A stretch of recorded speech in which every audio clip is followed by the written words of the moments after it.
25 साल की उम्र में उत्तर प्रदेश को उसने हिला दिया। श्री प्रकाश शुक्ला।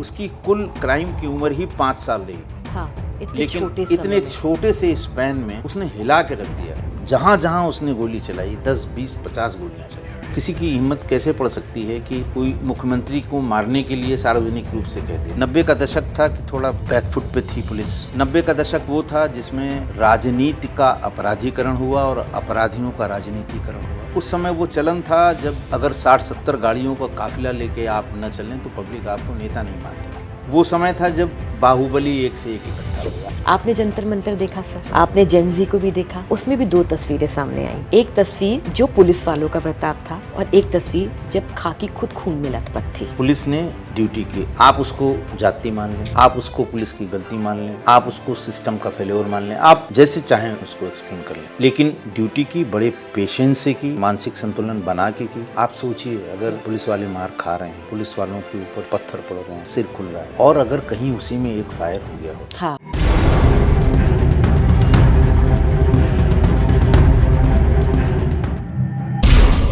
समाज हो, संसार हो, सत्ता हो या फिर संबंध, बात जानते हैं कहाँ जाकर अटकती है? वर्चस्व पर। वर्चस्व में होने की, वर्चस्व को तोड़ने की और वर्चस्व को बनाने की। और यहीं से एक संघर्ष और शुरू होता है। वो होता है अंतहीन वर्चस्व का। इन दोनों बातों को मैंने यहाँ पर इसलिए रखा है कि आज जिस अधिकारी से मैं आपके सामने बात करने जा रही हूँ, जिससे आपकी मुलाकात कराने जा रही हूँ, वहां पर 2 पहलुओं के बीच में एक खाकी खड़ी है। यानी वर्चस्व की कहानी से शुरू होती है एक कहानी और अंतहीन पर जाकर ठहरती नहीं है। आगे ये और अनंत बढ़ेगी, लेकिन अंतहीन पर ये बताती है कि क्राइम कहाँ से शुरू होता है, कहाँ तक पहुंचता है और उसकी रेंज और ताकत कितनी होती है। मेरे आगे एक बहुत ईमानदार अधिकारी हैं और एक ऐसे अधिकारी हैं जो खाकी के अंदर लेखक हैं। उन्होंने किताबें भी लिखी, लेकिन साथ ही साथ जब आप उत्तर प्रदेश का इतिहास उठाएंगे तो एक नाम आता है, श्री प्रकाश शुक्ला।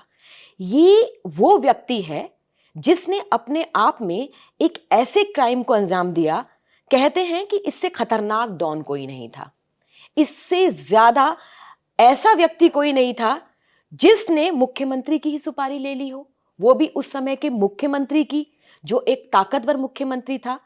कैसे बिना फोटो के उसको पहचाना गया और ढेर कर दिया गया। उन पूरी कहानियों को हम यहां पर उठाएंगे और साथ ही साथ क्राइम की दुनिया को हम समझेंगे। इसके लिए हमारे साथ आज पावर कॉरिडोर में है राजेश पांडे जी। सर, आपका बहुत बहुत स्वागत है। बहुत धन्यवाद आपका। और आपका आना सीधा मेरे लिए ऐसा है कि बहुत सारी किताबों का आना जी। क्योंकि जब मैंने वर्चस्व पढ़ना शुरू की जी। तो मुझे ऐसा लगा कि उस कहानी का एक हिस्सा हम लोग बन गए हैं। ठीक बात है। और कितने पास से जाना कि उत्तर प्रदेश में उस समय क्या हो रहा था और पुलिस के आगे कितनी बड़ी चुनौतियां थी। बिल्कुल ठीक बात है। तो मेरा आपसे पहला सवाल है जी। पहला सवाल मेरा ये है आपसे, कितनी लंबी आपकी पुलिस सर्विसेज रही जी। और आपने बहुत ही संवेदनशीलता से लोगों को देखा है। जी। ऐसा कौन सा किस्सा है आपके जीवन में जो आज भी आपको झकझोर देता है? देखिए, बहुत सी चीज़ें हैं, आखिरकार मैं भी इंसान ही हूँ। बहुत से कुछ अनसुलझे केसेस हैं, कभी कभी परेशान करते हैं। एक उनमें केसेस था, हजरतगंज में एक परिवार था, 2 बहनें थीं, दोनों डीफ एंड डम्ब थी, दोनों गूंगी और बहरी थी, क्रिश्चियन फैमिली थी, बहुत अच्छी लोकेलिटी में रहती थी। दोनों की हत्या हो गई, कोई चश्मदीद गवाह नहीं। घर में जब हम लोग देखने गए, मैं एसपी सिटी था उस समय और बीवी बख्शी साहब हमारे एसएसपी थे, तो ये हुआ कि भाई बाहर से कोई आएगा तो कैसे पता होता था, घंटी तो सुन नहीं सकती। हाँ। तो उन्होंने बाहर की डोर बेल को 2 कमरों में बल्ब से जोड़ रखा था। अच्छा। कि जब कोई दबाएगा और लाइट, हाँ, लाइट इतनी होगी तो वो भाग के उसका दरवाज़ा खोल देंगे। उनका खाने पीने का सामान, उनका किचन साफ सुथरा बढ़िया अच्छा सा, और ऐसा लग नहीं रहा था सुबह का खाना संभव तो वो खा चुकी थी। 12 बजे की सूचना थी, 11-12 बजे के आसपास हम दोनों की हत्या हुई थी। दोनों के गर्दन पर कट के निशान थे। तो पुलिस के पास कारण तक पहुंचने के लिए जो ट्रेडिशनल पुलिसिंग है वो ये कहती है, जो हमारे गुरु लोग बताते थे, कि किसी भी हत्या के पीछे जर, जोरू और जमीन, ये तीन मुख्य बातें होती हैं और किसी भी पुलिस अधिकारी को इसी दिशा में बढ़ना चाहिए अगर वो किसी हत्या की विवेचना कर रहा है।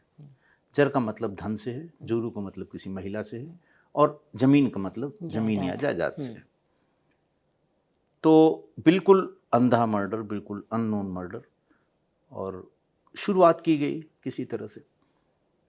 तो जायदाद का कोई मतलब नहीं था। उनकी एक दूर की रिश्तेदार शहर में ही रहती थी, उनको बुलाया गया। उनका जो कुछ भी पेंशन वेंशन, टीचर्स थी वो पहले, जो भी पेंशन वेंशन के पेपर्स थे, जो उनका अकाउंट था, सब इंटैक्ट था, कुछ नहीं। घर में कोई सामान नहीं गया था, कोई लूटपाट नहीं हुई थी। तो किस बात की रंजिश थी ये भी हम इस्टेब्लिश नहीं कर पाए। और सालों साल मैं वहाँ रहा, फिर वहाँ से तबादला हो गया, मैं दूसरी जगह चला गया, फिर घूम टहल के मैं एसएसपी लखनऊ होके भी आया, लेकिन वो खुला नहीं, उसमें अपराधी पकड़े नहीं गए। कुछ बहुत रिमोट पॉसिबिलिटी का एक आदमी या दो आदमी, वो भी मर्डर में नहीं, किसी और दूसरे आरोप में उसको जेल भेजा गया, लेकिन वो फाइल कभी कभी, चूँकि मैं मौके पर गया था, उनका रहन सहन देखा था कि किस तरह से जो महिला न बोल सकती है और न सुन सकती है, कैसे जीविकोपार्जन करती होगी, कैसे घर को संभालती होगी, कैसे दूसरे लोगों से कम्युनिकेट करती होगी, कैसे उसको अपना जो खाने पीने का सामान वो खुद करती थी सब। कोई उनके यहाँ हम लोगों ने नौकर नहीं देखा, कोई डोमेस्टिक हेल्प कोई नहीं था। एक कभी कभी ये बहुत परेशान करता है। एक दूसरी बात और है, थाना हजरतगंज, जो लोग लखनऊ से परिचित हैं, पुराना थाना हजरतगंज, बड़ा ब्रिटिश पीरियड का बना हुआ, किले की तरह का बनाया गया, अपनी ब्रिटिश पीरियड में अपनी ज़रूरतों के हिसाब से बनाया गया होगा। बड़े बड़े उसके गेट, और उसमें वो झटके से गिरने वाला गेट जिसमें मोटी मोटी सलाखें। आप देखती होंगी थानों के बाहर बहुत ढेर सारे 4 पहिया 2 पहिया वाहन आपको मिलेंगे किसी भी थाने में। नए वाले जो नया जो बीएनएसएस और बीएसए जो आया है, उसमें कुछ कोशिश की गई है कि थानों की सारी खूबसूरती उन पुराने वाहनों से ख़राब होती है, तो उसके डिस्पोजल का एक तरीका बताया गया है। लेकिन वो अब बताया गया, पहले आप किसी भी थाने में, किसी भी बड़े थाने में बहुत होगा, सामने नहीं होगा, पीछे कूड़े की तरह पड़े होंगे, सैकड़ों दोपहिया वाहन, सैकड़ों। तो वहाँ एक एम्बेसडर गाड़ी हजरतगंज थाने के सामने पड़ी रहती थी, पुरानी, किसी मुकदमे से रिलेटेड होगी या अनक्लेम्ड होगी। एक लड़की उसमें रहा करती थी, उसका नाम था राजकुमारी। उसको सब जानते थे, पूरा हजरतगंज उसको जानता था, थाना पूरा जानता था। बहुत अच्छे कपड़े नहीं पहनती थी, मैले कुचेले। उस समय 20-22 साल उसकी उम्र रही होगी। हमेशा अपनी गोद में कुत्ते का एक पिल्ला रखती थी वो। कारण ये था कि हजरतगंज में रेस्टोरेंट बहुत हैं, आपने देखा होगा, बहुत बड़े बड़े रेस्टोरेंट, होटल्स हैं। तो वहाँ उनका जो बचा खुचा सामान पीछे कहीं एक जगह सब लोग फेंकते हैं, और बड़ी भारी फौज कुत्तों की उस पर पलती है, सब भरपेट खाते हैं। और फिर उसके बाद आसपास वहाँ पे जो पार्क है, जो विधायक निवास के सामने, वहाँ सब पड़े सोते रहते हैं। ये घूमते घूमते जब वो थोड़े भारी हो जाएं, जैसे 20 दिन के हो गए, 25 दिन के, तो उनको छोड़ के फिर वो दूसरा नया पिल्ला ले आती थी। 24 घंटे उसकी गोद में छोटा बच्चा स्ट्रीट डॉग का, वो उसके उस पर रहता था। हेल्पफुल बहुत थी वो। जैसे हजरतगंज में विधानसभा के सामने धरना प्रदर्शन की कॉल होती है प्रदेश भर की, कभी आंगनबाड़ी आई, कभी कोई आई, महिला कांस्टेबल सब जाती हैं। उसी थाना कैंपस से बिल्कुल सटा हुआ हजरतगंज से उसी के एक पार्ट में महिला थाना था। बहुत ढेर सारी, चूँकि धरना प्रदर्शन, लॉ एंड ऑर्डर की बहुत ढेर सारी ड्यूटियाँ लगती हैं, ढेर सारी महिला कांस्टेबल सब इंस्पेक्टर रहा करती थी। वो जब कभी इस ड्यूटी में जाती थी जिसमें भीड़ ज़्यादा हो, लाठीचार्ज की संभावना हो, तमाम एंटी राइट गियर्स सबके पास रहते हैं, तो वो अपने छोटे छोटे जो जैसे कान का है और चेन है या कोई महंगी उसके पास वो है, जो सोने की पतली चूड़ियाँ होती हैं, ये सब निकाल के उसके पास रख देती थी प्रदर्शन शुरू होने के पहले। और फिर शाम को प्रदर्शन होने के बाद सबको वो उसका सामान जो रखती थी वो ईमानदारी से, मतलब आज तक मैं इतने दिन वहीं एसपीसीटी रहा, करीब 3.5 साल उसी कैंपस में ऑफिस था, सर्किल ऑफिसर हजरतगंज रहा, उसी कैंपस में ऑफिस था, फिर उसके बाद एसएसपी रहा। कभी किसी ने ये शिकायत नहीं कि इसने हमारा सामान बदल दिया, इतनी विश्वसनीय। हाँ, इतनी विश्वसनीय थी। उसके बाद उसे एक बेबी हुआ, सब लोगों ने खुशियां मनाई, लेकिन ये भी पूछना शुरू किया महिला कांस्टेबल से, इसका बाप कौन है? वो ऐसा सुनते ही एकदम से बिदक जाती थी, भड़क जाती थी। गालियां जो वो देती थी, उफ, सी गालियां देने वाली हमने, ताकि आदमी बस भाग ही जाए, हाँ, उसको हाथ उठाने की जरूरत नहीं पड़े, गालियां सुन के लोग भाग जाते थे, हट जाते थे उसके सामने से। 1 महीने बाद वो बच्चा भी गायब हो गया, फिर वही कुत्ते का बच्चा आ गया। फिर महिला थाने की इंस्पेक्टर थी सुमित्रा कंडारी, उसको बुलाया, बहुत डांटा, एक आध दो थप्पड़ मारा भी उसको, बच्चा कहाँ? कभी उसने नहीं बताया कहाँ गया। हाँ, कभी नहीं बताया उसने। धीरे धीरे करके उसके 4 बच्चे हुए। ये भी अंदाज लगाया गया कि इसने बेच दिया होगा। तो जब वो चली जाती थी घूमने टहलने के लिए, तो उसके उस कार की तलाशी लेते थे। कभी 10 रुपए मिलता था, कभी 20 रुपए मिलता था, पैसा भी उसने नहीं लिया। अच्छा, 1 बच्चा या 2 बच्चा देने के बाद फिर उसके यहाँ शाम को जो निसंतान दंपत्ति वहाँ आसपास के बड़े लोग हैं गाड़ियों से आते थे, चोरी से उससे मिलते थे, अपनी गुहार लगाते थे कि हमें बच्चा दे देना। कभी वो कपड़े भी लेके आते थे, लेकिन कपड़ा कभी लिया नहीं उसने, कभी नहीं लिया। और फिर धीरे धीरे समय की मार चलती रही, वो थाना टूटने लगा, वहाँ पे मल्टी लेवल पार्किंग बन गई, लेकिन वो गई नहीं वहाँ से, कभी नहीं गई। वहीं बगल में एक पंचमुखी हनुमान जी का मंदिर है, दक्षिण मुखी पंचमुखी, उसी के पीछे थोड़ी सी जगह है, वो वहीं पर अपना सोती थी। सवेरे वहीं हैंडपंप लगा हुआ है, उसमें नहाती धोती थी, और उसके बाद फिर अपना भ्रमण पे निकल जाती थी। वहाँ आसपास रहने वाले जितने भी बड़े व्यवसायी, बड़े लोग हैं, उन सब के यहाँ दरवाजे पर ये जाती थी, मांगती कुछ नहीं थी, पता करने जाती थी। जितने बड़े व्यवसायी या जो उससे बच्चे की लिए कहने आया है, उसके घर के आसपास चक्कर लगाएगी, पान वाली से पूछेगी, क्योंकि सब लोग उसको जानते थे, चाय वाली से पूछेगी कैसा आदमी है, सब उसके बारे में तहकीकात करती थी कि अगर ये हम इसको बच्चा दे दें तो क्या उसको पाल पाएगी। और वो इंश्योर करती थी कि जो अच्छे से, जिसको वाकई जरूरत है उसके पास, ऐसा उसने किया। बहुत सालों तक ऐसा चलता रहा। उसको वहाँ आसपास के सारे दुकानदार जानते थे, जो सारे पत्रकार जो आने वाले हैं वो सबसे बात करती थी, और लोग उसको अवॉइड करते थे कि भाई कहीं गाली न देने लगे। और अगर कभी गाली दी भी तो लोग किससे कहेंगे, इंस्पेक्टर कहता है जाने दो भाई, कौन उससे भिड़ेगा, हमको भी गाली देने लगेगी। फिर धीरे धीरे करके ये पता नहीं लगा कि ये बच्चे किसके हैं। बहुत कोशिश की, तमाम सब इंस्पेक्टर्स ने बड़ी कोशिश की, नहीं पता लगा। और किसको इसने बच्चे दिए ये भी नहीं पता लगा।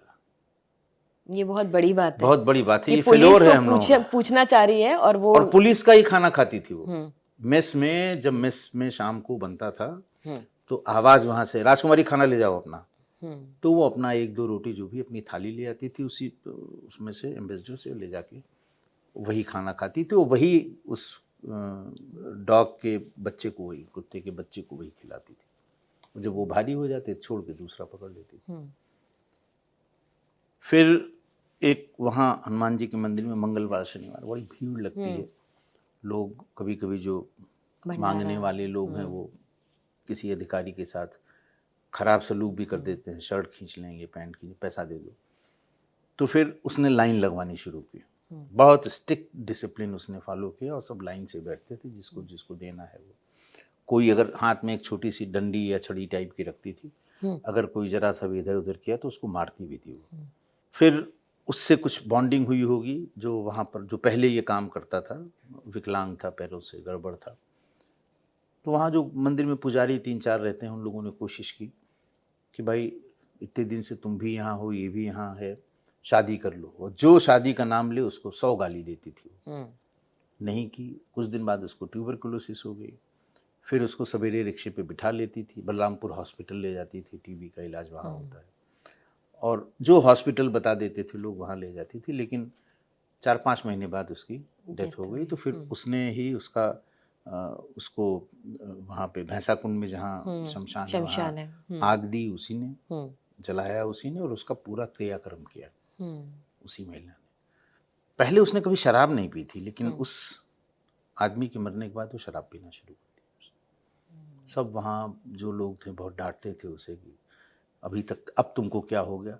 कोई जवाब नहीं देती थी, कोई चीज़ एक्सप्लेन नहीं करती थी। और फिर 1.5 साल बाद उसकी भी डेथ हो गई। लेकिन उसकी डेथ के बाद फिर पूरा वहाँ जितने बड़े बड़े व्यापारी हैं, लोगों ने पैसा इकट्ठा किया उसके लिए।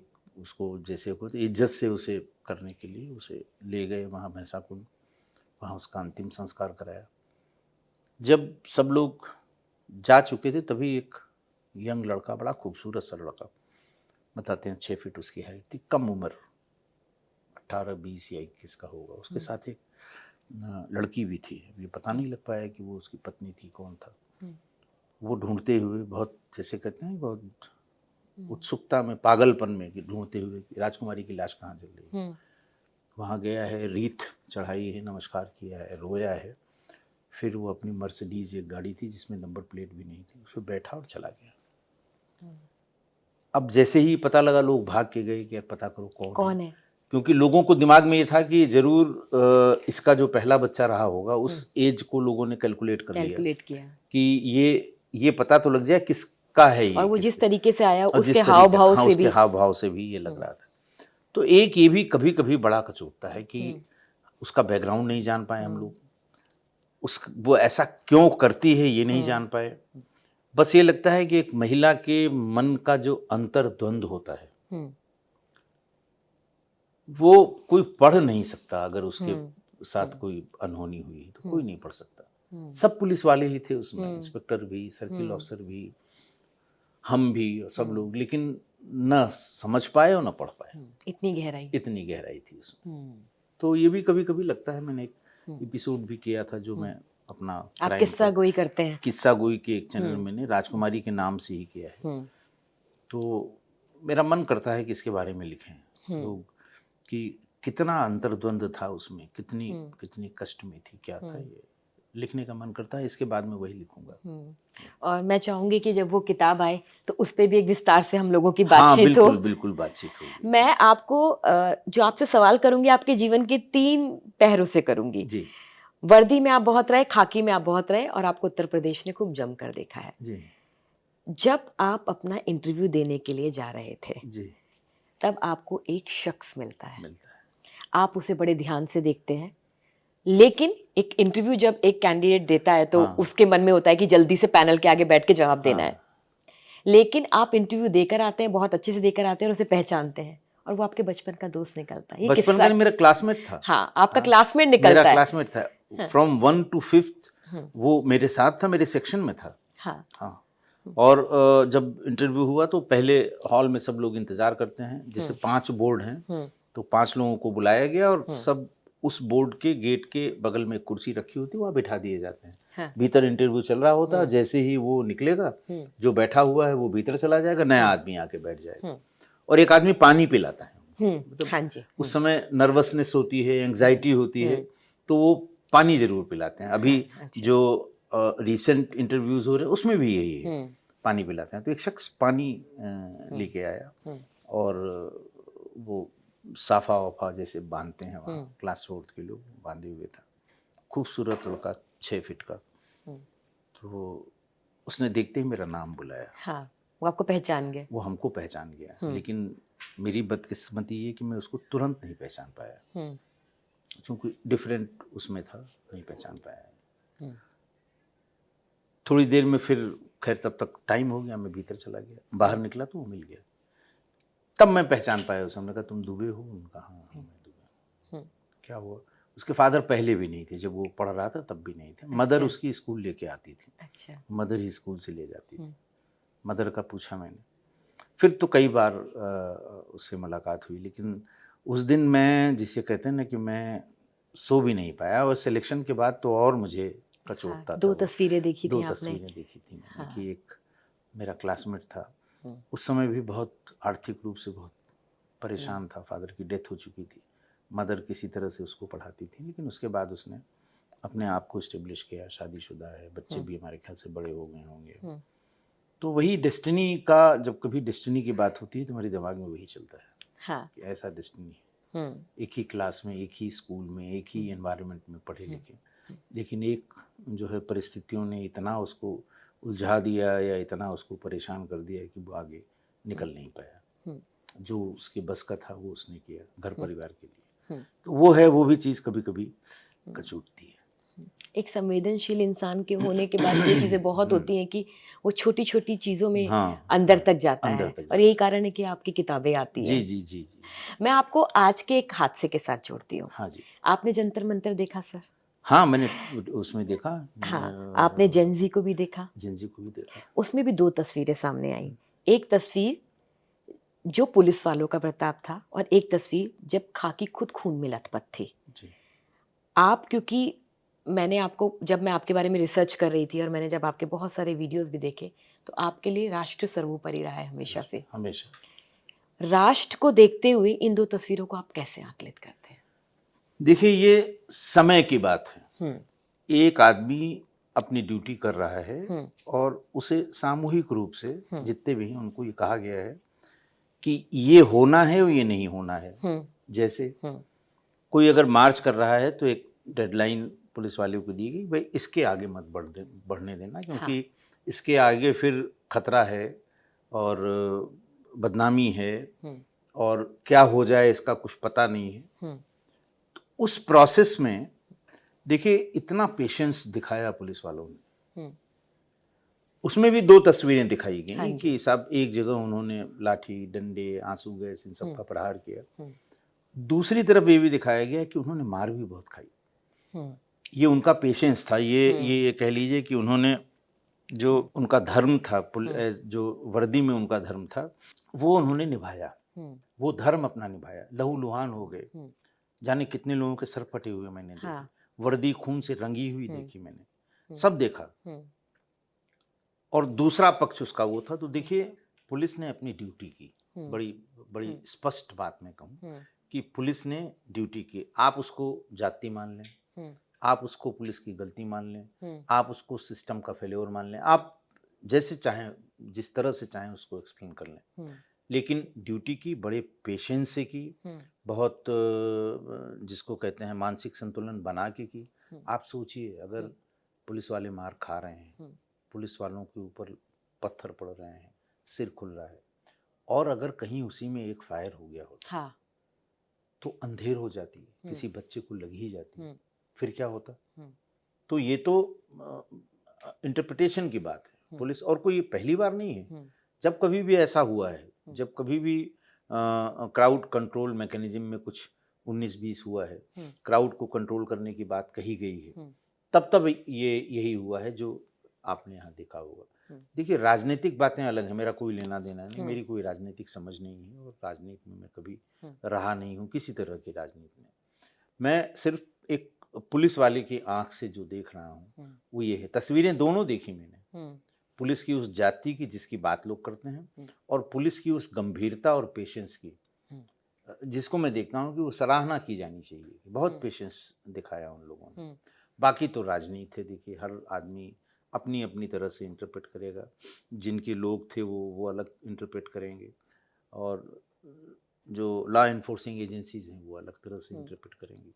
बाकी जुडिशरी का काम है, क्योंकि वो रेफरी है, वो देखेगा, बताएगा किसने गलत किया, किसने सही जैसे किया। कुछ सवाल मैं पूछना चाहती हूँ सर, इस तरीके की चीज़ों में जब कंट्रोल किया जाता है, क्या सच में जैसे बताया गया कि डंडे जो यूज़ हो रहे थे उनमें कील लगी हुई थी, क्या सच में ऐसा होता है कि नहीं, ऐसा होता नहीं है। होता नहीं है नहीं, वैसे, मतलब नहीं पुलिस ऐसा के डंडों में ऐसा कुछ नहीं, नहीं? नहीं, बिल्कुल नहीं होता है, कतई नहीं होता है, ना हम हाँ। लोगों की ट्रेनिंग में कभी हुआ, ना हुँ, मैंने पहले कभी देखा, हुँ, कभी नहीं देखा। इसी बार ये बात सुनी मैंने हुँ, और एक आध जगह किसी क्लिप में मैंने देखा भी। हाँ, अब वो कौन लोग थे हाँ, और क्या वो बाहर से आए हुए तमाम लोगों को बहती गंगा में हाथ धोने का मौका भी हुँ, तो मिला। हुँ, अब आखिर पुलिस ने फेशियल रिकॉग्निशन सॉफ्टवेयर से हाँ, जाने कितने लोगों को आइडेंटिफाई किया जिनकी क्रिमिनल हिस्ट्री है, हाँ, तो वो कहाँ से आ गए हाँ, भीड़ में? हुँ, हो सकता है उन्हीं लोगों ने इस तरह के डंडे का उसका इस्तेमाल, ऐसा करती नहीं है, नहीं करती है कभी पुलिस। नहीं, नहीं, सवाल ही और नहीं। जैसे सर आप देखिए, आप लखनऊ में उस जगह रहे हैं जहाँ बहुत सेंसिटिव इलाका रहा है। जी।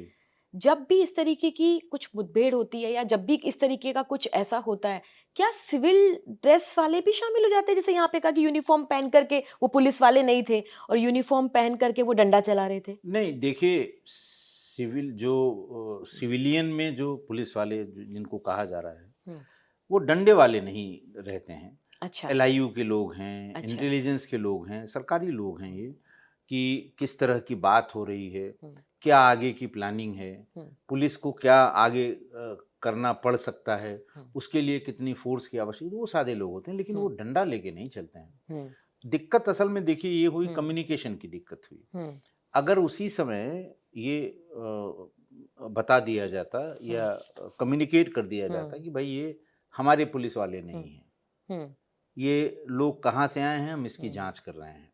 हुँ, लेकिन एक चीज़ जो चली फिर वो चलती रही, कोई कंट्राडिक्ट करने वाला नहीं मिला। हुँ, किसी ने नहीं कहा एक ऑफिशियल हुँ, प्रेस कॉन्फ्रेंस करके हुँ, कि नहीं, नहीं साहब ये पुलिस नहीं हो सकती है, पुलिस हुँ, क्यों सादे में डंडा मारेगी। हुँ, जब आपके पास इतने इतनी बड़ी संख्या में वर्दी वाले हैं, हुँ। तो ये 10, 20, 50 सादे वाले लोगों का क्या, वो क्या क्यों काम डंडा है? हाँ, लेके जब इतनी चलेंगे? बड़ी फ़ोर्स जब है। इतनी फ़ोर्स वहाँ पर है, हुँ, तो अब ये किन परिस्थितियों में हुआ जाँच का विषय है। हुँ, क्यों उनको पुलिस वाला ही कहा गया? हुँ, पुलिस जाँच करेगी, इसकी या जाँच कर रही होगी या कोर्ट्स कोई डायरेक्शन देंगी। हुँ, जाँच होगी तो पता लगेगा ये पुलिस वाले डंडा लेके पहुँच गए, पुलिस वाले हैं भी कि नहीं हैं, हुँ, ये बात तभी, लेकिन अगर नहीं थे ये पुलिस वाले, तो भी इसको कम्युनिकेट करना चाहिए था। हुँ, अगर थे पुलिस वाले, तो भी कम्युनिकेट करना चाहिए था कि हुँ, भई ये भीड़ के पथराव से या उससे परेशान थे हमारे एलआईयू वाले लेकिन डंडा लिए हुए थे। हुँ, जो भी था वो कन्फ्यूज़न दूर होना चाहिए, तो वो हुँ, कन्फ्यूज़न दूर नहीं हुआ इसीलिए हुँ, आप पूछ भी रही हैं। हुँ, हुँ। ये है।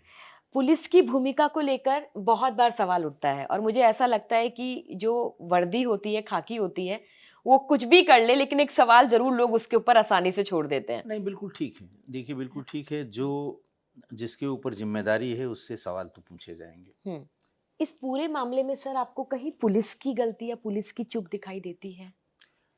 देखिए, मैं फिर कहता हूँ कि ये सब जाँच का विषय है। हुँ, उस आपाधापी में, उस हड़बड़ी में, उस भीड़ में पुलिस कैसे एक्ट करेगी या पुलिस ने कैसे एक्ट किया, ये भी देखने की बात है।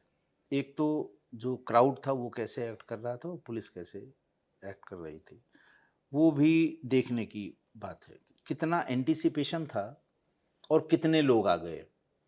अगर अब ये पता नहीं वहाँ इंटेलिजेंस ने कितनी संख्या बताई हाँ, थी, ये नहीं पता राइट। मुझे। हाँ, वो कहा गया है कि साहब कम संख्या बताई थी, लोग ज़्यादा आ गए। हुँ, तो इंटेलिजेंस की हुँ, तरफ से ज़रूर कमी थी कि वो एसेस नहीं कर पाए कि कितने लोग आएँगे। हुँ, दूसरा, अगर लोग इतने आ गए, हुँ, उसके बाद जो हमारी एसओपी है कि भई पहले के इंचार्ज होगा, हुँ, उनको बताया जाएगा, हुँ, ज़ोर-ज़ोर से अनाउंस किया जाएगा कि भाई अब आपकी भीड़ जो है वो हुँ, उग्र हो रही है, हुँ, या ये जैसे पहले 144 धारा थी कि भाई आपका एसोसिएशन इल्लीगल हो गया है, हुँ, आप लोग हट जाइए। हुँ, केन चार्ज होता है, फिर उसके बाद वाटर कैनन चलता है, फिर आंसू गैस छोड़े जाते हैं। हुँ, तो क्या इस एसओपी को फॉलो किया गया था वहाँ पर? हुँ, ये भी जाँच का ही विषय है। हुँ, अगर एसओपी को फॉलो किया गया था, तो पुलिस राइट ट्रैक पे थी। हुँ, अगर एसओपी को फॉलो नहीं किया गया था, हुँ, तो पुलिस की चूक थी। हुँ।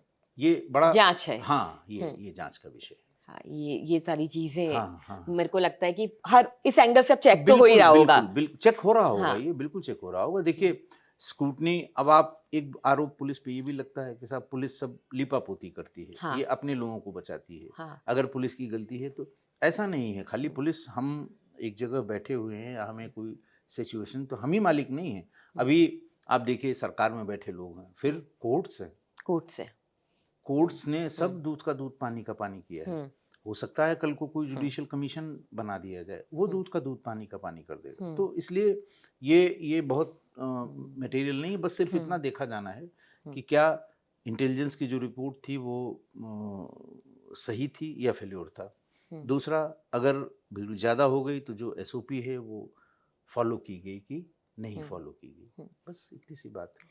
आपने अपने पुलिस की सर्विस के इतिहास में कभी बच्चों को इस तरीके की भाषा बोलते हुए देखा है, युवाओं को? नहीं, ये जो जेनजी की भाषा, तमाम चीज़ें तो मैंने अपने जीवन में पहली बार सुनी है। मैंने कभी सुना ही नहीं था ये। मेरे भी 2 बच्चे हैं और वो जेनजी से थोड़ा सा क्रॉस कर गए हैं आगे, लेकिन मैंने उनके मुंह से भी कभी नहीं सुनी। ये रिवोल्यूशन डिफरेंट टाइप का है और शायद हो सकता है यही वो रहा हो जो पास पड़ोस के देशों में इतना डिस्टेबलाइजेशन हुआ।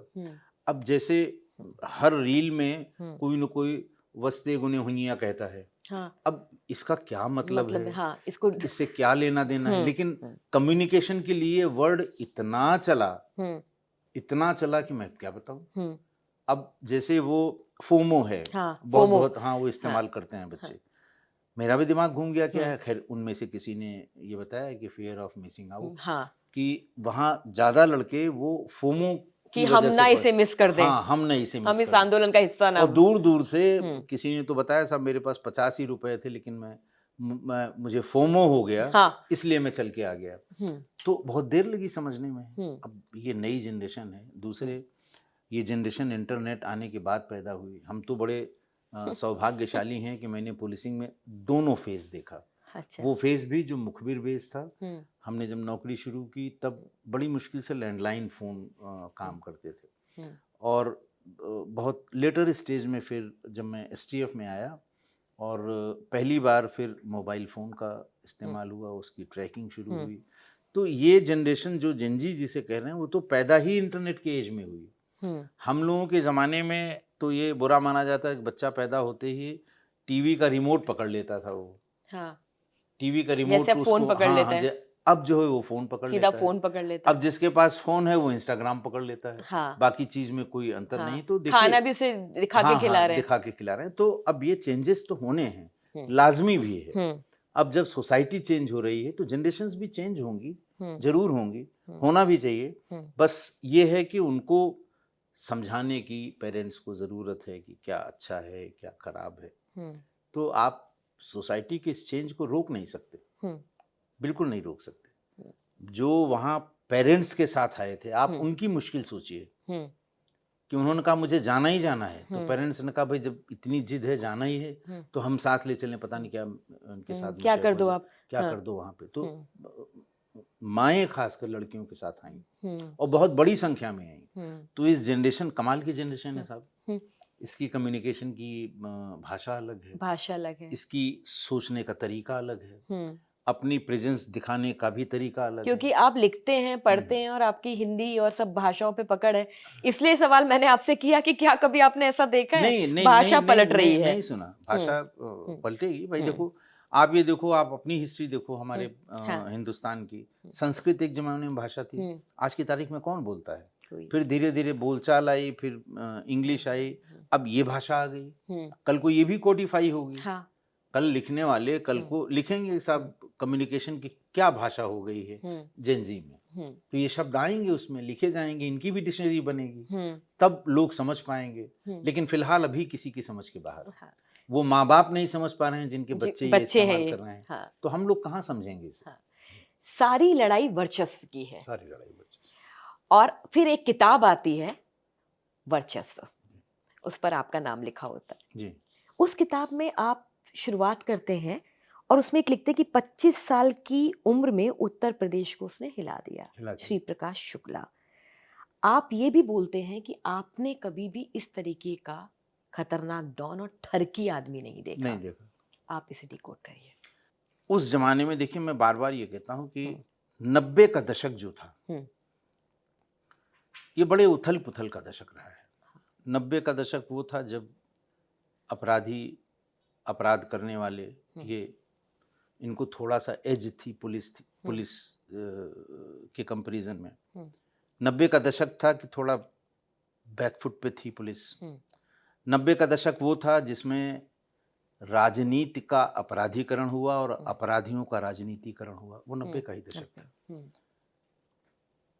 वो दशक ये भी था कि उस समय जो सरकारें बनती थी वो मिली-जुली सरकारें बनती। उस समय की सारी सरकारें आप देखिए मिली-जुली थी। उस समय वो चलन था जब अगर 60-70 गाड़ियों का काफिला लेके आप न चलें तो पब्लिक आपको नेता नहीं मानती थी। वो समय था जब बाहुबली एक से एक इकट्ठा हुए। आप चाहे शहाबुद्दीन से शुरू करिए और अब तक, तो वो वही 90 के दशक की उपज है। और बाहुबली शब्द बहुत भारी था उस बहुत समय। भारी था। तो वो सब 90 के दशक की उपज है। अब ऐसा नहीं है, अब धीरे धीरे बदल रहा है। लेकिन उस समय कि जो जिसके पास जितनी ताकत है, असलहे की हो, आदमियों की हो, डराने की ताकत हो, धमकाने की ताकत हो, पैसा वसूलने की, वो उतना ही बड़ा मानता था। ये जानता था वो कि हम इसी रास्ते से विधानसभा और लोकसभा पहुंचेंगे। तभी इतनी बड़ी संख्या में लोग विधानसभा और लोकसभा पहुंचे। श्री प्रकाश के अंदर भी ये गोरखपुर फर्टाइल थी इस मामले में बहुत। पहले से वहां पर 2 ग्रुप चला करते थे। पहले से ही मुख्तार और ब्रिजेश के 2 अलग अलग गुट चलते थे, अलग गैंग्स थे। तो उसके दिमाग में भी ये हुआ कि ये अपराध का रास्ता यही शॉर्टकट है। यही शॉर्टकट है जिससे हम राजनीति में जा सकते हैं। तो उसने दुस्साहिक काम करने शुरू किए। एक से एक दुस्साहसिक घटनाएं की उसने, कोई कमी नहीं। उसकी कुल क्राइम की उम्र ही 5 साल रही। लेकिन इतने छोटे से स्पैन में उसने हिला के रख दिया। मतलब किसी की हिम्मत कैसे पड़ सकती है कि कोई मुख्यमंत्री को मारने के लिए सार्वजनिक रूप से कह दे, वो भी उस समय के मुख्यमंत्री कल्याण सिंह जैसा भारी भरकम, मजबूत और क्राइम के प्रति बिल्कुल उनका जो रवैया था वो जीरो टॉलरेंस था, उनको कह दे। पहले तो सब लोग ये मानते थे ऐसे ऐसे तो कोई भी कह देता है, कौन मुख्यमंत्री को मारेगा। लेकिन स्वर्गीय श्री अजय राज शर्मा साहब ने एक किताब लिखी थी बाइटिंग द बुलेट। उन्होंने इस पूरी घटना का जिक्र किया है कि कैसे उन्हें बुलाया गया, कैसे बताया गया कि मेरे मारने की सुपारी ली गई है, और एसटीएफ का गठन हुआ, फिर एसटीएफ ने अपना काम शुरू किया। ये सब उसमें मैंने उस पुस्तक में लिखा है। तो ये उस 90 के दशक का ही सब कुछ है, सारा ये खेल तमाशा, और एक से एक हुए उस समय। लेकिन इसकी एज हो गई, ऊपर चला गया, ये बहुत आगे निकल गया और मारा भी गया। इसीलिए 5 ही साल में इसने सब हिला दिया सब। 18 साल की उम्र में उसने पहला अपराध किया था। पहला अपराध करना। और मैं आपको उस जगह पे लेके जाना चाहूंगी कि जब आप लखनऊ में एक जगह जा रहे थे और आपको खबर मिलती है कि बीच लखनऊ में इतनी सारी गोलियां खुलेआम किसी अपराधी ने चला दी और मार दिया, और मारता ही रहा। और आपने वहां की तरफ का रुख कर लिया। और आपके आगे 2 सवाल होंगे कि ऐसा कैसे हुआ और इतनी हिम्मत कैसे आई। तो क्या हुआ था सर? देखिए, हुआ तो 2 घटनाएं ऐसी हुई। एक तो हुई लाटूश रोड पर विवेक श्रीवास्तव नाम के एक लॉटरी का व्यवसायी था। उसने टेलीफोन पे धमकाया कि हमारे फलाना रिश्तेदार को फला इलाके का लॉटरी का काम दे दीजिए। उसने कहा ये संभव नहीं, वहाँ पहले से ही 2-4 बार कहा होगा। फिर एक दिन वो अपना लॉटरी हाउस था उसका, जिसमें सारी लॉटरीज कई फ्लोर में था, वहाँ से वो दरवाजा बंद करके शाम को निकल रहा था। बीच लाटूश रोड पे उसे 20 गोलियां मारी। दोनों तरफ ट्रैफिक रुक गया। लोगों ने देखा कि वो 20-25 गोलियां मार दिया उसको। फिर दूसरी घटना वीरेन शाही की हुई।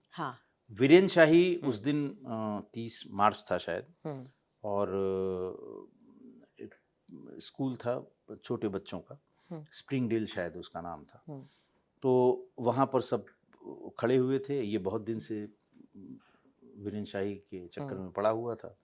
उस दिन इसको पक्की खबर लगी कि वो आया हुआ है, और कहाँ रह रहा था ये उसको जानकारी नहीं है। फिर वो वहाँ से सुबह 11 बजे 11:30 बजे के आसपास निकला। उसके साथ उसकी एक महिला मित्र थी, उसका एक छोटा बच्चा भी था, और ये उन्हीं अभिभावकों की भीड़ में ये 3 लोग खड़े हो गए और पहले उसको सिर पे गोली मारी, वो मुंह के बल गिरा। उनकी महिला मित्र, वो बच्चा दोनों भाग गए वहाँ से। अफरा तफरी मच गई। फिर वो मारता ही रहा, पैर से उनकी बॉडी को सीधा किया, फिर मारा, फिर थोड़ा आगे गया, फिर लौटा कि घूरता बहुत था। हाँ, पांच गोलियां आंखों में मारी।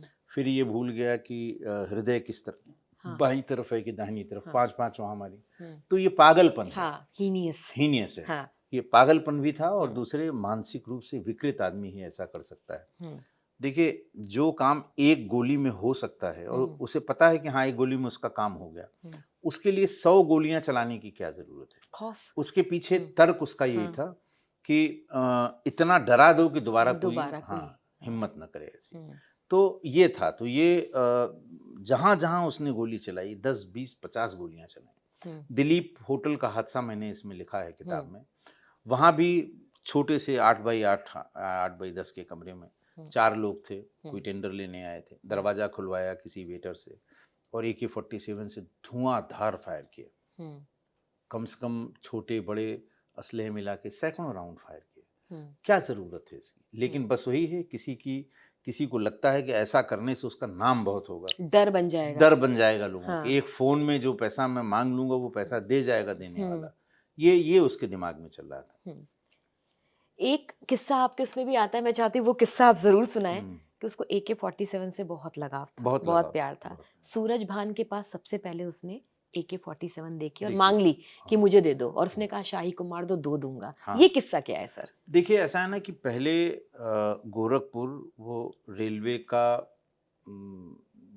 केंद्र आज भी है, और उसका catchment area north eastern railway का है, या मैं एग्जैक्ट नहीं बता सकता, लेकिन आज भी वो केंद्र है। और उसका कैचमेंट जो है वो एरिया पूरा, या उसका जुरिस्डिक्शन बिहार का काफी बड़ा हिस्सा है। और वो जमाना वही था जब बिहार से ही रेलवे मंत्री हुआ करते थे। नीतीश कुमार जी, लालू यादव जी और रामविलास पासवान जी, ये सब लोग वहीं से हुआ करते थे। तो बिहार के लोगों को ये लगता है कि भाई ये ठेके हमको मिलने चाहिए, ये टेंडर हमको मिलने चाहिए, हम यहाँ के लोकल आदमी हैं, हमारा रेलवे मिनिस्टर है, ये दूसरा कैसे ले सकता है? और गोरखपुर में 2 ग्रुप थे, हरिशंकर तिवारी और वीरेन शाही। ये किसी तीसरे आदमी को टेंडर का, अब तो सब ऑनलाइन हो गया, पहले टेंडर के फॉर्म बिकते थे, लोग ले जाते थे और फिर ला के उसे जमा करते थे। तो चेक और बैलेंस सब वही रहता था कि जमा करने कौन जा रहा है, किसका आदमी है, नजर रखते थे। जो भी रास्ता है वहां बिल्कुल 10, 20, 50 लोग राइफल लेके बैठे रहते थे। उनका आदमी है तो डाल सकता है, विरोधी का है वो दोनों लोगों पर लागू होता है, उनका विरोधी हो चाहे उनका, या तो उससे छीन लेंगे, फाड़ देंगे या मार देंगे। तो इनके सिवा किसी को मिल नहीं पाता था। ये लोग भी कभी जाके वहां काम नहीं कराते थे, वो देते सूरज भान या बिहार के जो लोग हैं उन्हीं को। लेकिन वो किसा भी 100 करोड़ का है, 10 करोड़ हमको दे दीजिए, जाइए काम कराइए, बिल लाइएगा, हम सिग्नेचर कर देंगे। तो उन लोगों को ये लगता था कि सब कुछ हमारा है, काम हम कर रहे हैं, रेलवे मिनिस्टर हमारा है, ये लोग कैसे? तो वो बार बार आते थे, बार बार वो टेंडर नहीं डाल पाते थे। वहीं इससे बात हुई श्री प्रकाश से, किसी ने बताया कि ये लोकल आदमी है, ये मदद करेगा, ये शाही के पीछे लगा हुआ है। तो बस उसको ऐसे आदमी की जरूरत थी सूरज भान को। बातचीत कर ली और कहा कि ठीक है। अच्छा, जब AK-47 की एक आध फायर उसने किया, उसने कहा हमको दादा कहते यही चाहिए, उनका उसको मार दूं, मुझसे 2 ले जाओ, और दिया भी। अच्छा, 2 AK-47 हाँ, 2 मारने के बाद 2 AK-47 दी। क्या ये सच है सर कि राजा भैया को भी धमका दिया था श्रीपाद शुक्ला ने? देखिए, उस समय तो उसके मतलब कौन बचा उसके धमकाने से? एक नूर मोहम्मद साहब यहाँ DGP को भी फोन करके, हाँ, फोन पे वो अब बेलौस हो गया ना वो, जब उसको लगा कि अब हम सक्सेसफुल होते जा रहे हैं, कोई रेजिस्टेंस कहीं नहीं मिल रहा है, तो जो वो कहता था कि वर्चस्व के रास्ते में जो भी आएगा मारा जाएगा। ये लड़ाई वर्चस्व की है, इस रास्ते में जो आएगा उसको हम छोड़ेंगे नहीं। तो सबको फोन करता था, राजा भैया को भी किया, हमारे DG स्वर्गीय श्री KL गुप्ता साहब को भी हिम्मत, लालजी टंडन जी को किया। क्या क्या मैंने सारी डिटेल लिखी है इसकी। हाँ, तो वो फोन पे तो वो बात करता ही था और धमका देता था, इसमें कोई दो राय नहीं। ये कितना सच है कि सर अगर ये व्यक्ति ना होता तो STF नहीं होती? नहीं, STF अब ये चांस की बात है कि उस समय ये क्योंकि आप उसमें से एक मुख्य हाँ, ऐसा है ना कि ये सदस्य बात रहे। तो सही है हम्म। कि इसके आतंक से परेशान तो सब लोग हो गए थे। हम्म। ट्रिगर पॉइंट ये हुआ कि इसने ये हल्ला जब हुआ और जब बाद में हम लोगों को पता लगा कि ये सही बात है, और जब इसका दिमाग मुख्यमंत्री जी पर चलने लगा, हम्म। तो बड़ा नेचुरल है, अजय राज शर्मा साहब को बुलाया गया, एक टीम बनानी थी जिनके पास इसके सिवा दूसरा कोई काम न हो, और तब एसटीएफ का गठन हुआ। ये बात बिल्कुल सही है। इसी के अपराध से परेशान होकर एसटीएफ का गठन हुआ था, और एक आदमी के लिए हुआ था। ये बहुत बड़ी बात बहुत है। बड़ी बात है। इतने बड़े राज्य में एक अपराधी या एक अपराधी गैंग के लिए एक नई टीम बनाई जाए जिसके पास कोई काम नहीं है इस काम करने के सिवा। उसको न्यूट्रलाइज करिए, पकड़िए, बंद करिए, जो भी करिए, इससे मुक्ति दिलाइए। अब मैं आपसे जो सवाल पूछने जा रही हूँ, मुझे लगता है कि आप अपना पुराना समय भी याद करेंगे कि अब बहुत आसान है सर कहना कि इतना बड़ा अपराधी है, पकड़ लो, इसका एनकाउंटर कर दो। जब तक उसे कोई जानता भी नहीं था, कोई नहीं वर्चस्व में 5वां चैप्टर है, 5th चैप्टर, फोटो का टूटा। मुझे इस चैप्टर में एक बात बड़ी नजर आई कि आप भी कोई कम कलाकार नहीं है। आपने कहा कि सुनील शेट्टी की बॉडी लगा दो और इसका मुंह लगा दो, लेकिन उसका चेहरा ढूंढने में आपने बहुत मेहनत की। ऐसा है ना कि ये उसका कारण था क्यों लगाया गया, क्योंकि फोटो के बारे में उसने बहु प्रचारित कर रखा था कि अगर हमारी फोटो किसी ने पुलिस को दी, हम उसको मारेंगे, हम मार डालेंगे उसको। और इसी शक में एक फोटोग्राफर को उसने गोरखपुर में मार दिया। तो जिसके पास थी वो सवाल ही नहीं है। कहीं पता लगता था कि फलां जो है शादी में तुम गए थे या फलां तिलक में तुम गए थे, तो उस समय जिस वीडियोग्राफर ने, वो बड़े वाले वो चलते थे वीडियो कैमरे, जिसने लिया है उससे पुलिस मांग रही है, तो उसने भी अपना उसको फाड़ के जला दिया। तो दिक्कत है। अच्छा, फिर क्रिटिसिज्म होने लगा एसटीएफ का कि इतने दिन हो गए, ये क्या खाक उसको कि इनके पास फोटो तक नहीं है। ये बात कचोटती थी, ये सबके दिल में लगती थी। अब बात तो सही कह रहे हैं लोग, अगर वो लिख रहे हैं खबर तो गलत नहीं लिख रहे हैं। तो फिर हम लोग सब ऑल एंड आउट केवल इसी की फोटो मिले इसकी कैसे भी। तो इसके एक रिश्तेदार यहीं लखनऊ में रहते थे। अच्छा, मुखबिर बेसित मोबाइल नया नया आया था, उसके सीडीआर पढ़ने में भी बहुत दिक्कत होती थी। अब तो तमाम सॉफ्टवेयर आ गए हैं। तो वो किसी ने कहा कि साहब, जैसे उसमें कई जगह मैंने जिक्र किया है कि फला सैलून में वो बाल बनाता था। हाँ, और वो शौकीन था। हाँ, और बहुत बड़ा शौकीन उस था। समय 1000 रुपए टिप देना। हाँ। वो 1000 रुपए टिप देना इसलिए भी कि कोई बताए नहीं। हाँ। इसलिए भी कि उसको इतना पैसा दे दीजिए, इतना उसका वो कर दीजिए। सर, ये लखनऊ के ताज होटल की ताज होटल है, एक बॉम्बे हेयर कटिंग सैलून है, जहाँ जाता था 500-1000 रुपए टिप देता था। तो ये इसी तरह की सूचनाएं आती थी। तो एक सूचना आई कि भाई उसका एक बहनोई है, वो उसके यहाँ आता है, जरूर आता है। फिर वैसे ही किसी ने बता दी कि परसों आया था उसके यहाँ। तो हम लोगों ने कहा चलो पता तो लगे क्या उसकी शक्ल सूरत है, क्या किसी से बनवाया जाए, कैसे दिखता है। उसके यहाँ पहुँच गए और उससे पूछा कि भाई परसों आया था। उसने कहा साहब नहीं आए थे।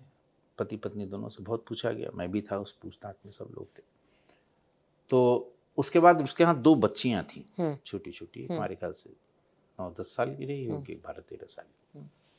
तो जब माँ बाप से पूछताछ कर रहे थे, वो दोनों रोने लगी। हम लोगों में से ही कोई एक चला गया, बेटा काहे रो रहे हो?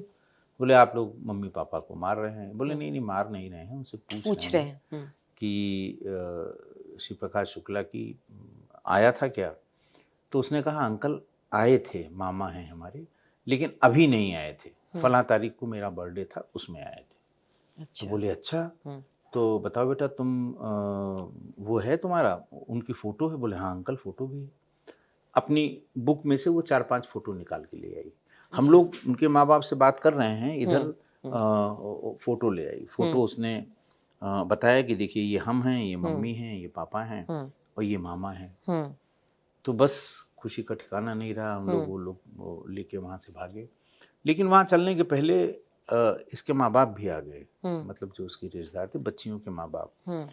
और फिर वो विलाप करने लगे कि साहब वो मार देगा, पता तो लग ही जाएगा इस फोटो को देख के कि हमारे यहाँ की फोटो है।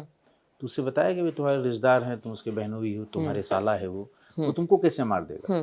तो उन्होंने कहा कि नहीं साहब मार देगा, वो मसाला भर कुछ नहीं देखता, वो हर हाल में मार देगा।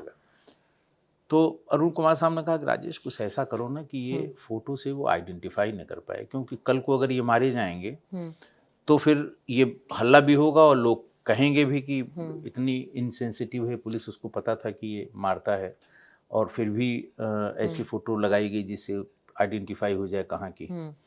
तो मैंने कहा ठीक है सर, कुछ करते हैं। मैं वहाँ से गया और जहाँ कैफ़े कॉफ़ी डे है इस समय हजरतगंज ठीक चौराहे पे कॉर्नर पे, वहाँ पहले पोस्टकार्ड बिकते थे और बॉलीवुड के हीरो हीरोइन पॉलिटिकल लोग, इनके सबके लोग उसमें न्यू ईयर पे वो उसमें 5 या 10 पैसे का उस समय स्टैम्प आता था लगा के और कुछ विश लिख के लोग डाल दिया करते थे। अब मैं उसको देख रहा था कि किससे मैच कर रहा है ये। अच्छा, वो थोड़ा सा जो बाकी लोगों की फ़ोटो थी उसमें हीरोज़ की, तो वो कोई दाएं देख रहा है कोई बाएं देख रहा है, वो बड़ा मिसमैच हो जाता है। सुनील शेट्टी पे निगाह पड़ गई कि ये उसी तरफ देख रहा है जिसमें फ़ोटो में ये देख रहा है। तो बस वो ख़रीदा मैंने और उसके बाद लेके मैं चला गया।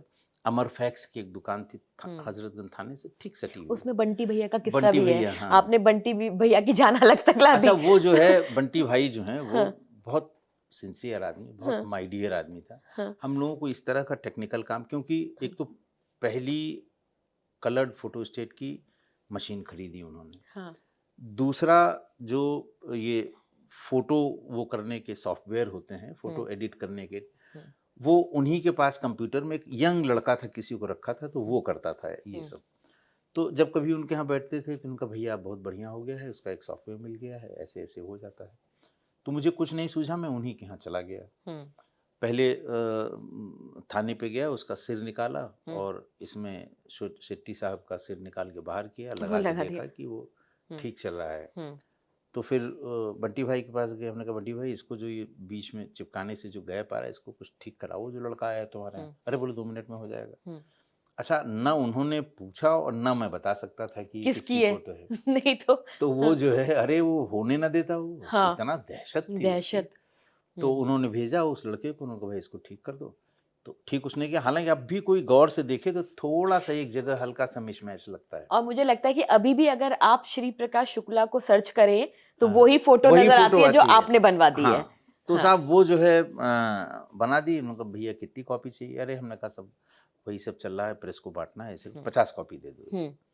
और बढ़िया 50 कॉपी उसने कलर निकाली, खुश हो गए एकदम, भाग के गए अरुण कुमार साहब के पास कि साहब ये देखिए ये लोग इतना हल्ला काट रहे थे और बिल्कुल बहुत बढ़िया फोटो आई है। तुरंत उन्होंने प्रेस को बुलाया और अगले दिन पूरे हिंदुस्तान की प्रेस में वही फोटो छप गई। उसको भी बताया, श्री प्रकाश को भी, उनके जो चेले चापड़े हैं जिनसे वो काम कराता था कि भैया बोलो हो ही नहीं सकता, कौन साला फोटो दे देगा, तो गलत देखा होगा। अरे बोले भैया बिल्कुल सही देखा, फोटो आप ही की है।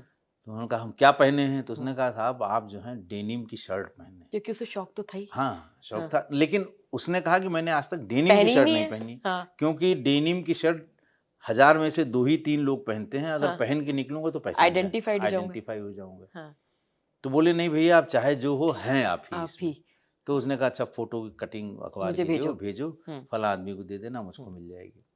और फिर मरते दम तक वो पता नहीं लगा पाया कि ये फोटो आई कहाँ से। फोटो तो वरना पूरे परिवार को वो कुछ न कुछ करता ताकि दूसरे लोगों के पास हो तो ना दें। उसका यही था ना कि ऐसा उत्पात करो, ऐसी इतनी गोलियां मारो कि आइंदा से कोई हिम्मत न कर सके कुछ करने की। ये था, ये किस्सा था उस फोटो का।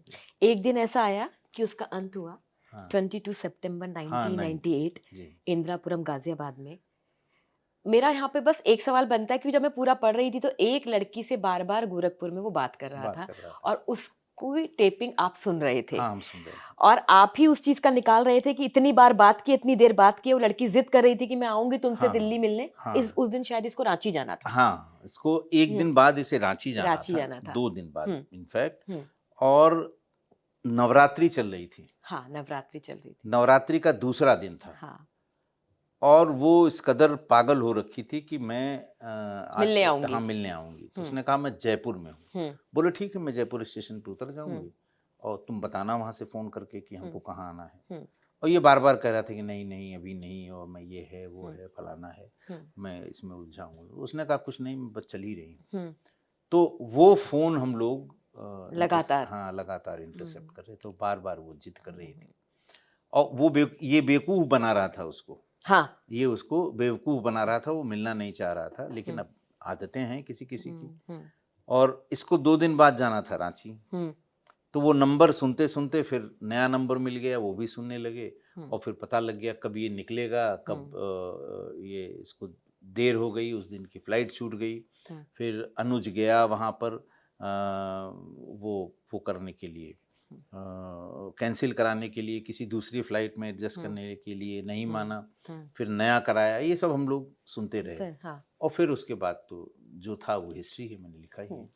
सर मैं एक बार ना बाहुबली सीरीज कर रही थी, उसमें मुख्तार अंसारी का एक इंटरव्यू मैंने विधानसभा के अंदर लिया। उसमें उन्होंने एक बात कही कि अगर मैं लंगोट का कच्चा होता तो कब का मारा जाता, ब्रजेश मुझे कब का मार देता।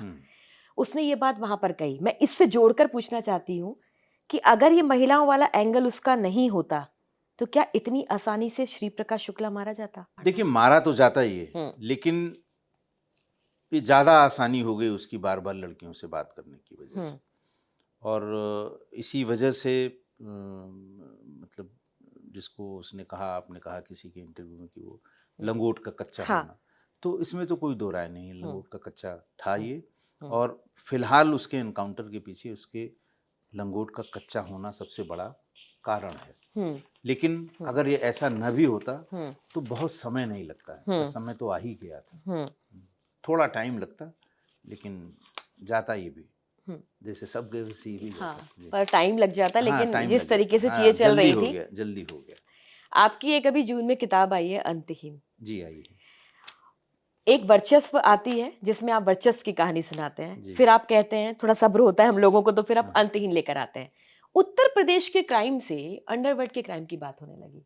और ये नरम क्राइम क्या होता है, ये नरम आतंकवाद क्या होता है? देखिए नरम आतंकवाद, एक तो आतंकवाद जो सब लोग जानते हैं कि साहब 10 आदमियों को भीड़ में कहीं मार दिया है ताकि उपद्रव हो, स्टेबिलिटी उस इलाके की या उस देश की, उस राज्य की खराब हो, डीस्टेबलाइज करना उसमें पर्पस होता है। जैसे बहुत ढेर सारे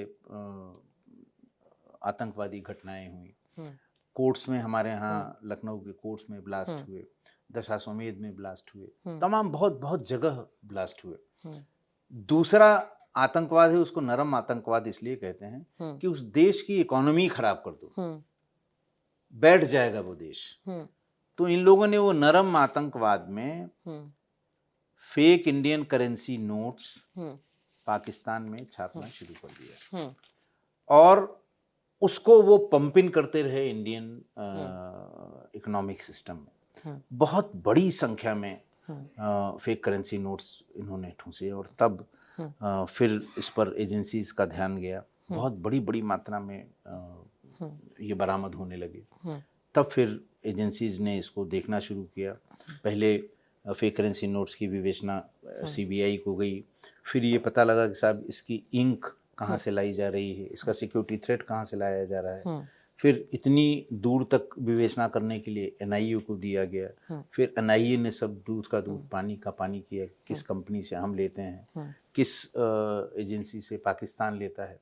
तब ये बात पता लगी कि एक ही जगह से वो भी ले लेते हैं, ये समझ के कि हम ले रहे हैं। फिर उसी तरह की प्रिंटिंग, उस समय के अगर 500,000 के नोट आप देख लें तो बड़ा मुश्किल होता था कि उसको पहचानना कि ये फेक है, कि इससे बड़ा नुकसान। तो वो भी आतंकवाद ही है, एक किसी कंट्री के इकोनॉमी को खराब करना। वो गोली बंदूक से नहीं कर रहे हैं, वो नरमी से कर रहे हैं, साइलेंटली कर रहे हैं। वो साइलेंट किलर है किसी देश को, किसी भी देश को डीस्टेबलाइज करने के लिए। तो उसका भी एक पूरा चैप्टर है। तो अंतहीन तो मेरा, जैसे उसमें टाइटल में ही है अंतहीन, अंडरवर्ल्ड जो सिर्फ रूप बदलता है। हाँ, सिर्फ रूप बदलता है। तो वो हमने वहाँ से शुरू किया था। बम ब्लास्ट, जब मुंबई का 12 मार्च 93 में ब्लास्ट हुआ था, उसके बाद की एक्टिविटी, क्योंकि तब मैं यूपी एसटीएफ और एटीएस में, जो उत्तर प्रदेश, जैसे अबू सलेम आजमगढ़ का रहने वाला था, जैसे इंडियन मुजाहिदीन ये कहाँ से कंट्रोल हो रही थी, ये सब चीज़ें हम निकालते रहे। और उसको फिर जोड़ के बताया गया कि कैसे ये अंडरवर्ल्ड का स्वरूप बदला, कैसे वो कहाँ से कहाँ तक आ गए, ये मैंने बताया था। मेरा आखिरी सवाल है, जी और क्योंकि ये आखिरी सवाल नहीं है, ये मेरे को लगता है कि आगे की बहुत बड़ी चुनौती है इस देश की। जी आपका जो सेकंड लास्ट चैप्टर है, अंडरवर्ल्ड के खाली सिंहासन पर लॉरेंस की नजर, जी ये लॉरेंस जितने भी होते हैं, ये इस तरीके के विश्नोई सब चलाते हैं जेल के अंदर से, क्या इसमें सरकार और पुलिस की भी भूमिका होती है? देखिए, आतंकवाद में कह लें या माफियोसिस में कह लें या अंडरवर्ल्ड में, ये सिस्टम की लापरवाही तो हो सकती है, हम्म। लेकिन कोई भी सरकार या कोई एजेंसी या कोई इस्टेब्लिशमेंट ये कभी नहीं चाहेगा कि उसके यहाँ अपराध हो या ऐसा हो। तो ये सिस्टम का फ़ायदा उठाने वाले लोग हैं। और जैसे मैंने कहा कि चेंज जब होना ही चेंज हर जगह चेंज है, तो इस अंडरवर्ल्ड का भी चेंज, बस शुरुआत हुई हाजी मस्तान से जो साउथ इंडियन था, हाजी मस्तान, वरदराजन मुदलियार, ये सब उसके बाद फिर लाला करीम लाला था, फिर उसके बाद ये आया दाऊद का आया। तो अब वहाँ लोकल लोग इसका विरोध करना शुरू किए कि बाहर से आके हमको प्रताड़ित कर रहे हैं, हमारा हक छीन रहे हैं। तो फिर उनको भगाने के लिए लोकल आदमी दाऊद इब्राहिम को लिया गया। जब लिया क्या गया, ये अपने आप ही जब देखा कि उनको भगाया जाना है तो ये स्वयंभू हो गए। फिर इनकी भी जाति शुरू हुई, तो फिर धीरे धीरे आपस में इसमें दो फाड़ हो गए। दो फाड़ के बाद फिर वो एक दूसरे को मारने लगे, तो मुंबई फिर शांत हो गया, खाली हो गया। तो खाली अब वो तो ऐसा है कि वहाँ न तो अंडरवर्ल्ड के जो उसके काम धाम है वो कभी बंद होंगे, वसूली होनी ही होनी है। पहले दूसरे तरीके से होती थी, अब दूसरे तरीके से हो रही है, तो उसको चलाने वाला भी चाहिए। तो चेंज में ये वहाँ पहुँच गए। बाबा सिद्दीकी की हत्या से ये साबित हुआ कि उस खाली सिंहासन पर लॉरेंस बिश्नोई की नज़र है। ये लिखा भी है मैंने। हमसे बात करने के लिए बहुत बहुत धन्यवाद। बहुत ये बहुत अंतहीन शुक्रिया। ही बात है, लेकिन मुझे लगता है कि इतने सारे किस्सों को एक पॉडकास्ट में समेटना मुश्किल है। थैंक यू, बहुत बहुत धन्यवाद। जब कहानी वर्चस्व की शुरू होती है तो वो अंतहीन होती है, लेकिन जानते हैं वो अंतहीन कब होती है? ये उस बात पर निर्भर करता है कि आप किस तरीके से, किस राह से और किसके जरिए उस वर्चस्व की लड़ाई में कूद रहे हैं।